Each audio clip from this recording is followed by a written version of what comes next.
Guys, nagsalang pala ako ngayon ng kawali. Tapos, isusunod na ang mantika.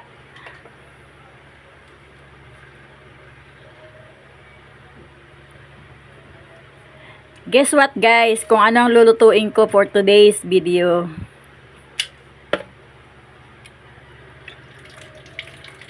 Siyempre, ang luto ng mga waray. Dahil na-miss ko yung aming niluto nung New Year kasi naubos ka agad.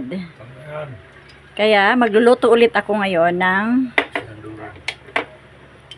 hulaan nyo na lang mamaya pag nakita nyo na. Ayan guys, so yung aking lulutuin.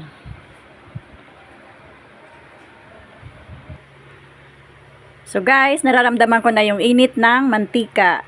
So umpisa na natin to guys. Magsalang. Aray, puday. Ay, sumayad yung ano ko. Kamay.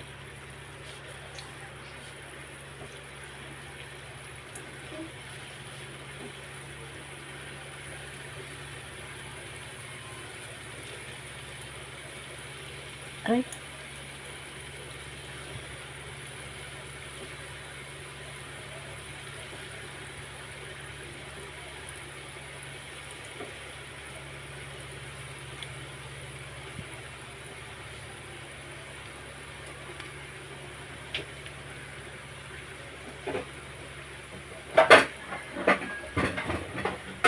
So, mamaya na lang ulit yung iba kasi puno na.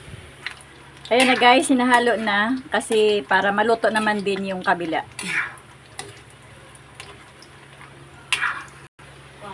So, ayan na guys, malapit na siya mag-brown. Ano ba? Huwag ka nang papansin. Huli na lang natin yan. Kaya huwag kang papansin.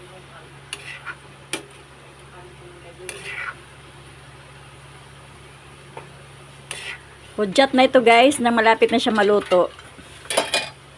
Ayan na guys, brown na siya, malapit na siyang mahango. At malapit na siyang makain. So ayan na guys, hahanguin na siya.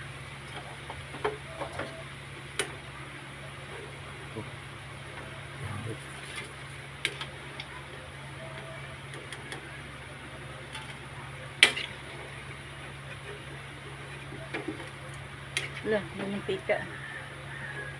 Paturo agad. Matulong ang init.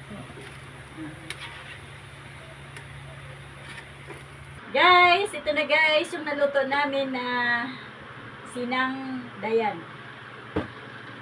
So, titikman na natin to guys. Kahit kanina pa ako kain ng kain kasi masarap siya kainin pag bagong luto kasi malambot pa siya. So, mamaya, pag medyo malamig-lamig na siya, malambot pa rin naman kasi ang dami namin nilagay na saging at saka hinaluan namin siya ng glutinous rice. Dapat nga guys, may kamuti pa to. Pero hindi ako nakabili ng kamote kasi medyo mahal. Mahal yung kamote. Kaya nilagay namin dito asukal, saging, glutinous, plus giniling na bigas. So, huhusgan natin to guys kung masarap pa. Masarap naman talaga.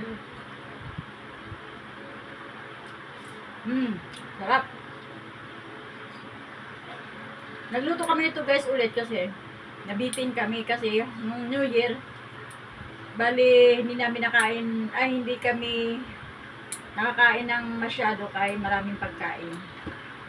So, yun lang guys. Subscribe my channel in YouTube.